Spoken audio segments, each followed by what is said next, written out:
Thanks, Marcus. So as Marcus said, I'm Elizabeth Stobert. I'm currently a postdoc at ETH Zurich in Switzerland, and this is work that I've done with Erwin Reyes, who's now at Berkeley, and Carrie Gates and Robert Biddle, who are both affiliated with Carleton University. And so, as titled, this is work about the security of mobile devices from a user-centered perspective. Certainly, I don't need to tell anybody here about the ubiquity of mobile devices. I have one. Actually, I have something like 3 or 4. I'm certain almost all of you have one. Most people have one. A 2016 marketing survey estimated that 74% of Germans own smartphones. And they get used in a bunch of settings and for a variety of purposes. People use them to take photos. They use them to actually talk, that thing that they were dreamt up for. They use them to communicate in other ways, via social media, texting, video chatting now, and for email, both home and work. Lots of devices are used in both home and work contexts. But the real point of all of this is that large quantities of personal data and sometimes organizational data are stored on or accessible via mobile devices. So there's obviously a great deal of need for mobile security, and one large aspect of that is authenticating devices. So I'm going to be presenting here some preliminary work that we did investigating how people secure their devices, their physical devices, and trying to get at sort of why and what are their goals when they're trying to enact these security measures. So there's been quite a bit of work in this space, and there's a huge variety. When I went looking, I found that there were estimates of the percentage of smartphone lockers or surveys there seemed to be a group of surveys all sitting around the 40% mark. And then there seemed to be another group of work that was finding more in the 60, 70, 80 range. And it seemed to be this U-shaped distribution. So it's kind of hard to know, but it's somewhere in there. Some work from 2014, the estimating on how long it takes to unlock a phone, found this in the 2 to 5 range, that opening a phone with no authentication on it takes in the 2-second range. Having a PIN is somewhere in the 5-second range. And a 2011 study found that people spend about an hour a day on their phones, but they do it in kind of 70-second intervals. And so naturally, this leads to a lot of unlocking. That's a 2011 study. I would be unsurprised to learn that that number's only gone up since then. And so in our study, we were interested in how people secure their mobile devices. What kind of measures do they take to secure their devices? Do they lock their devices? But not only as kind of technical measures, but also kind of softer measures. Do they restrict who has access to the device? Who do they share the device with? Are they careful about the device's physical security? What kind of measures are they taking around this? And why? What kind of answers do they give when we ask them about what threats they're concerned about, what attackers they're concerned about? What's their rationale behind this? And we were also really interested in this work about whether we get different answers when we ask about different types of mobile devices. Do people give the same logic and rationale for about how they lock their smartphones and their tablets?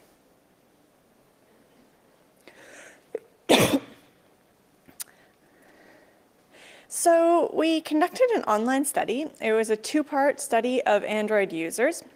The first part of the study was a survey. And this is where we asked the kind of questions that I was talking about in the last slide. What do people do to protect their devices? What do they perceive as the threats? We were interested in what they thought about future authentication mechanisms, things like continuous authentication, that kind of stuff.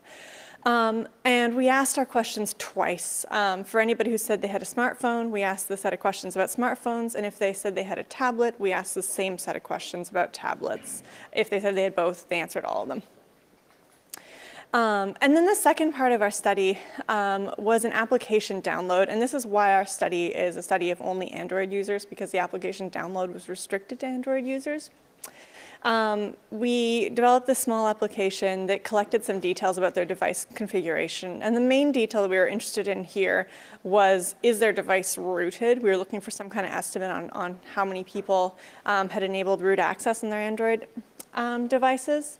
And we distributed it as a side-loaded application because we were also interested in how many participants would be willing to install this, well, known by us to be secure, but not necessarily verifiably by them secure application.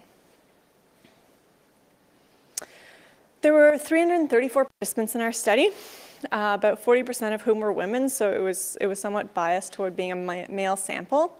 And it was quite a young sample. The majority of these people were self-reported between 25 and 34 years old. And we collected this data through Amazon's Mechanical Turk, so this was entirely online. Almost 80% of participants were located in the United States. And then basically the remaining 20% were from India. There's a couple of participants who didn't fall into this, but the vast majority fell into one of these two locations. They were very educated. 84% of them told us that they had at least some university or college education, using the word college in I guess a North American sense here, meaning post-high school. And when we asked about their occupations, the most common answers we got were some form of information technology area, which varied widely. It was hard to tell what some of these people really did. Sales and service type jobs, and business and finance. There, we classified people who said that they owned some kind of business. Small business owner was a common response. So it's very hard to tell sort of what those people actually had expertise in.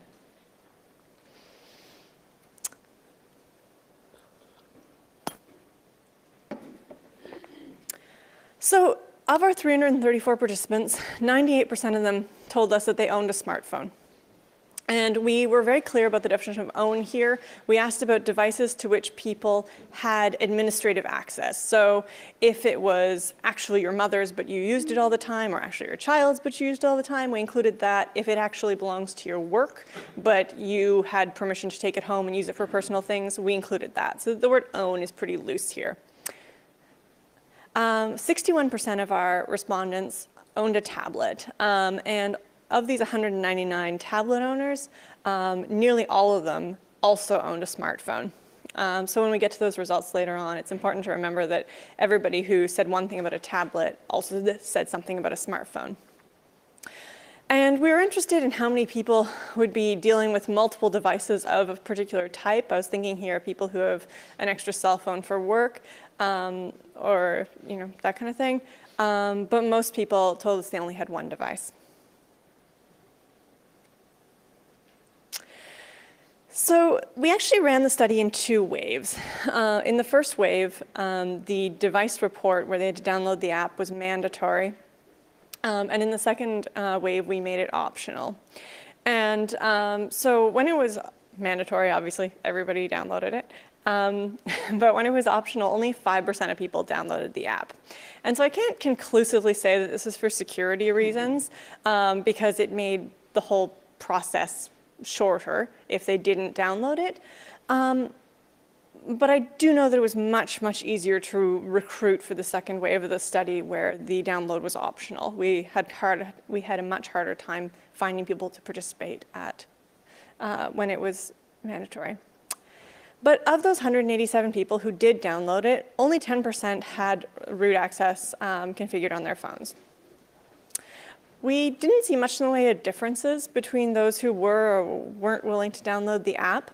And so in the rest of the study, I've lumped these two categories into one because we were unable to find demographic differences. And similarly, we didn't see differences between those who had root access and those who hadn't enabled it. There didn't seem to be any strong demographic features distinguishing that group.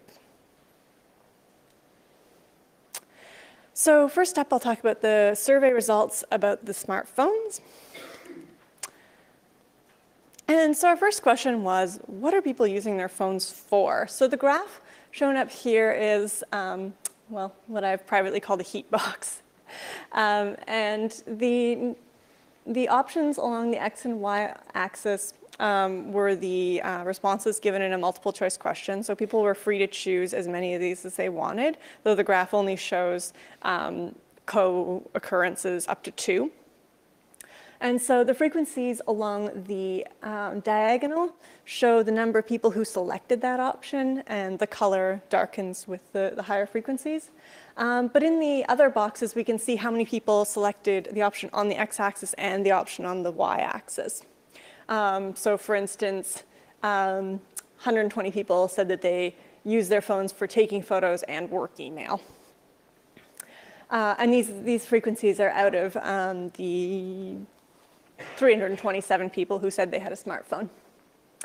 And so what we see here is a pretty even kind of distribution. People use their phones for all kinds of things. We see hotspots over personal email, social media, taking photos and playing games. But really, this is like a surprisingly evenly painted graph. And it's clear that the people use their smartphones for a bunch of things, essentially. When we asked about how many people lock their phones, 63% of people said that they had a lock on their phones. And when we asked why, 42% of that 63% said that they were locking their phone to protect specific information on the phone. Almost 40%, and these numbers may overlap for what it's worth, were concerned about a specific situation that their phone was in. And then 27% of people said both. And then when we asked about other security measures. Yes, I wonder if you asked if they lock their phone to protect the phone itself from theft, physical theft? We sort of phrased that as part of one option, but it was, I don't have the number offhand, but it was a not very selected option. And when we asked about non-technical measures, the kinds of things that people mentioned in a write-in question were enabling guest mode, keeping the phone in close proximity. People referred to keeping it in their purse, in their pocket, to having it on me always, or installing extra security applications. Oh, and I've neglected to explain the graph at the bottom, but this is the frequency of different types of locks that people used. And by far the most common was the pattern lock, followed by the PIN, and we didn't see sort of large uptake on either different alphanumeric passwords or fingerprints. When we asked people about who else uses their phone, by far the most common response, as you can see on the graph, was spouse. 41% said that spouses use their phone, 23% said children, and 15% said that their phone was used by friends. Almost nobody gave the response of coworkers or roommates. It seemed that was pretty uncommon. And you can kind of see from the colors that people falling into the friends and family member were the majority of responses. And when we asked people about whether they were concerned about the threat stemming from sharing their phones, 75% of people said that they weren't concerned and that they had nothing to hide from the other people using their phones. Pardon me. And finally, I just wonder how to read, can you explain to me how to read that kind of table? oh, sure. So as I was saying before, the options are given along the X and Y axes were the responses to a multiple choice question. So we said to people, who do you share your phone with? And they were allowed to choose more than one of spouse, children, friends, family members, coworkers, and roommates, as many as represented their situation. But why can you choose both spouse and spouse? Well, you can't. If you only choose spouse, that's sort of dumped on the diagonal. Yeah, does this make sense? Sorry, you have a perplexed look on your face. If you chose spouse at all, that's represented on the diagonal. If you chose spouse and children, that's in the box below it. Okay, sorry, I wish somebody had asked this question earlier. Apologies.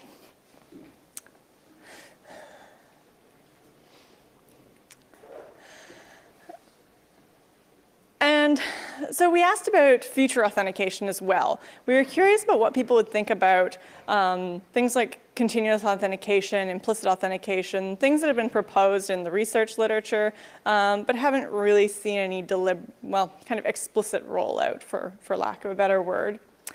And we tried to phrase this neutrally instead of saying to people, you know, do you want continuous authentication? We tried to kind of define it at the time. And so we phrased it in terms of automatic detection.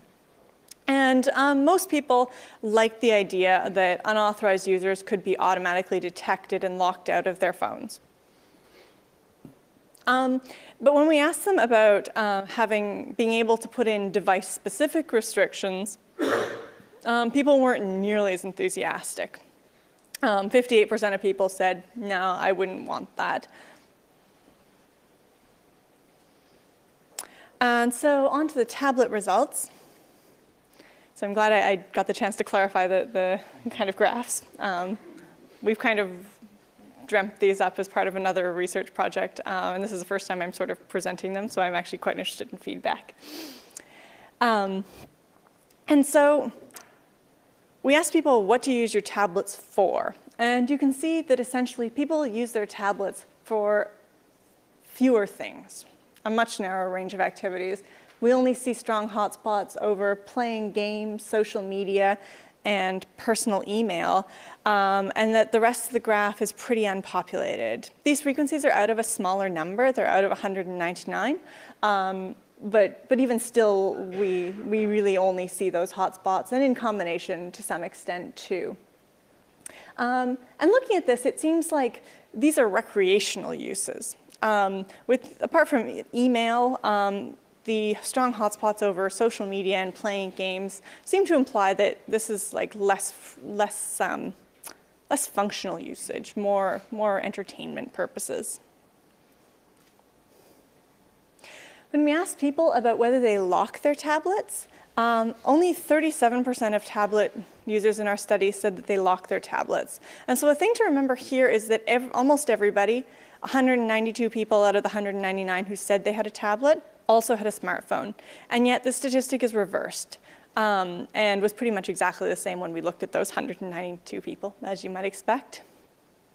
And the primary reason that 70% of these people gave was that they're just not concerned. Of those 37 people who did lock their tablets, about half of them said that they were concerned about loss or theft. This is the phrasing on your question earlier. And actually, I was wondering, how come people protect their tablets from loss or theft, and to not protect their phones from loss or theft, considering that they carry their phones on them all the time, and tablets mostly spend time at home by their bedside? Great question. Super question. I wish I knew.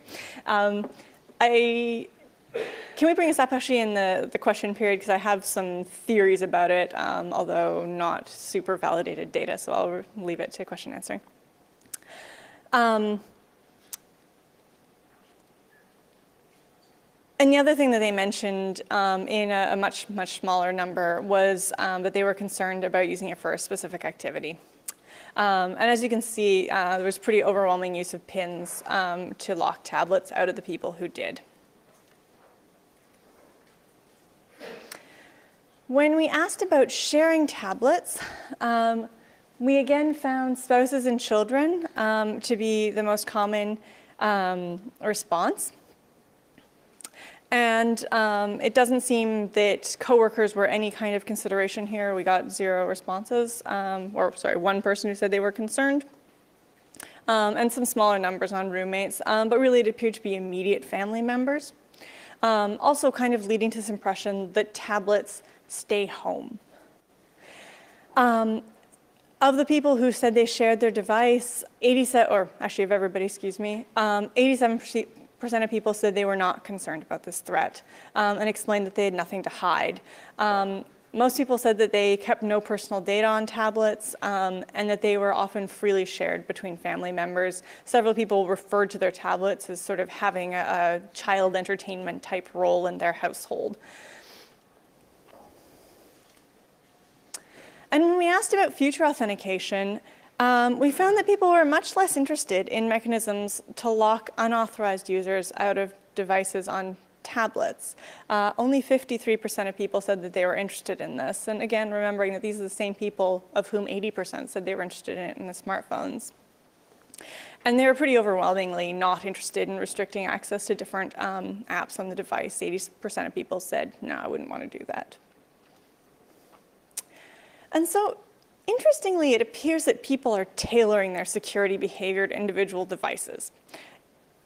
We often talk about users, and it's very easy, I think, to fall into this idea that there are sort of different personality types of security. You have people who are good at security and good about the whole thing, and they lock their devices, and then you have lazy, useless people who aren't and don't. But it seems like it's more complicated than that, because the same people who are locking their smartphones are also not locking their tablets. And so it seems that they are making some kind of assessment of appropriateness of defense to risk. They seem to be considering the data on the device, who uses it, and what might plausibly happen to it. I think it's possible that they're making these decisions wrongly, but I still think it's interesting that they are making these kinds of decisions. The big question is kind of, can people accurately assess threats and risks? Well, that's tough, and there's a lot of things that go into that, and I think that education will help, depending if it ever exists. I think that good design helps. But I think it's intriguing that people are making different decisions and even thinking forward to things that are phrased in terms of being no additional work, an automatic device to lock unauthorized users off your device, and they're making different decisions about this. And so this is a tough thing to do, but I think that we need a higher level of granularity to be available to people, to help them make those decisions and then action them. We didn't see huge differences in what people do to protect their phones and tablets, because there's not really that many options.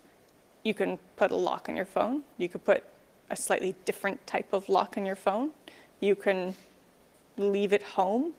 If you're using Android, which granted everyone in our survey was, you can enable a guest account, but you're kind of running out of choices fast here. Did you ask users about their use of smart lock? So GPS-based, Bluetooth-based, I'm familiar with what you mean. We didn't ask about it because it appeared in the literature. It was very, very hard.